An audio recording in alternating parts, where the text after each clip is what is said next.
Winner for the Best Latin Album. Mohombi Moupondo of Congo is in the country. His music has sold over 2 million songs on iTunes, over 1 billion views on YouTube. Ay, ay, ay, that's amazing. Wow. And over 200 million streams on Spotify. And this morning, we're lucky to have him here in studio with us. Welcome. Thank you. Thank you for this beautiful introduction. It's an absolute pleasure. Sounds like you're talking about somebody else. I know. Doesn't it always feel that way? Life is amazing, and I'm really happy to be here. When you're being introduced and you sit and listen to what you've achieved and the things that are going on around you, it always feels surreal, doesn't it? It does feel surreal, and it feels like, all right, you know, it's kind of like an acknowledgement. I'm doing something right here, and you know what? I'm just getting started. That's beautiful. Well, I'm happy to hear that. So we introduce you as a Congolese singer-songwriter, but let's not take away from the Swedish part as well. Oh, definitely not. No. It's part Talk of, to me a little bit about my mom would be very sad. Exactly. Even though she's more Congolese than my dad. But she's actually Swedish, a beautiful blonde Swedish woman, and my father is a beautiful black African man, and you know, I'm black and white, just like Obama. Exactly. and our old Trevor Noah. Exactly. Exactly. True. You've got the same kind of look as Trevor Noah.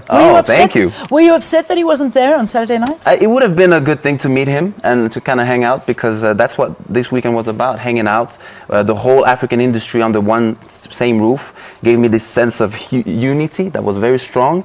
And I think that we should do that more often, not just in the music, but also in our hearts and in general. Like, we really need to feel as one, because we are one continent after all. Yeah, indeed. It is really lovely. Now, I believe that you gave away 2 awards. I gave away 2 awards. Which categories were you? Well, the most controversial one, actually, I was afraid to get shot the day after. So, guys, I have nothing to do with deciding who the winner is. Yeah. You guys actually voting. It was Best Hip Hop. Oh my gosh. Okay. Yeah. Okay. But it was fun, and you know, it's just being nominated is a victory in itself. Yeah, that's what I believe. And we were talking about the fact that it's just so wonderful to see music on the continent being recognized, the African music being put at center stage, because it belongs there. The talent is amazing. Definitely. You know, Africa is the next big thing. The whole world has its eyes on Africa, whether it's cultural, social, humanitarian, in all different areas. And I believe that African music is really growing. It is. And it's the next thing. So I'm proud to be an ambassador of African music around the world, whether it's from Tokyo to Alaska or from Stockholm to Joburg. It's amazing. I want to talk a little bit about your life, because I mean, escaping war-torn Congo, you know, that's not something that any young boy wants to be subjected to. But talk to us about your early life and then finding your love for music. Well, I grew up in a family with 14 siblings. With me, no. 15. Yes. So 15. Yeah. And me being like one of the youngest guys in the corridor, just sucking in all influences from my brothers and sisters, music styles all the way from Elvis Presley to Bob Marley. And I just felt like, okay, guys, I need to find my way of getting attention in this house. So I just developed this love and passion for of performing, you know, getting up on the dinner table and sing a song every once in a while for my family, my first fan base. Pretty good crowd, right? It's a great crowd, yeah. You know, 14 plus mom and dad, like we're 17 people having fun and just enjoying ourselves and listening to this little clown who's growing in his musical bubble. And that was me. And of course, then we have the war, the civil war in Congo, DRC. So when my friends in LA talk about bullets flying, well, I know what bullet rain is. Absolutely. And buildings disappearing. And we came to a point where the schools would shut down. We wouldn't be able to go to school anymore. And I was fortunate and blessed to have a Swedish mother and a red passport that allowed me to escape and to get a second chance, another life in Sweden, in Stockholm. And I always felt this responsibility, this duty of showing appreciation and giving back to my country, the DRC, which is my home. And music was a therapy. Yeah. Music definitely helped me to go through a lot of trauma, a lot of things that I had lived during the war in Congo. And it made me a lot stronger.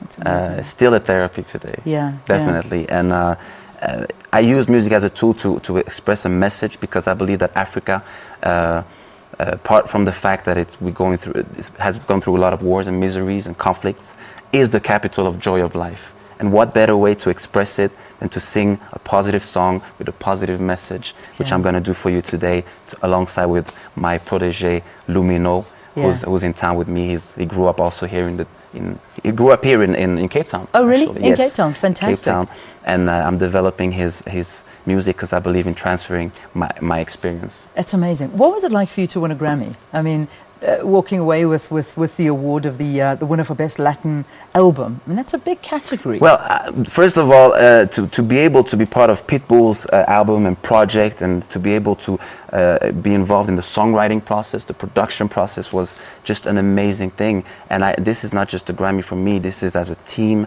and I would say that I opened up a lot of doors for my fellow African musicians, saying, hey guys, if I can win a Grammy, you can do this too. You can also win a Grammy. Yes. And it's a beautiful thing to, once again, be an ambassador, to represent my African fellow musicians. That's fantastic. And then I'm reading something here, and we're going to wrap now because you're going to perform for us, is that you actually won a Greek award as well. And you were performing alongside one of these top Greek musicians. You did a duet.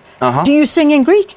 No, she sang in Greek. She sang Greek, you speak English. I wouldn't know. Because now you were just getting me thinking now, you sing in Greek, you sing in English, you sing in, what other languages? Well, I speak 6 languages. Okay. So definitely, I mean, I don't speak fluent Greek yet, but I work with Salikis, who's one of, he's a legend now in Greece.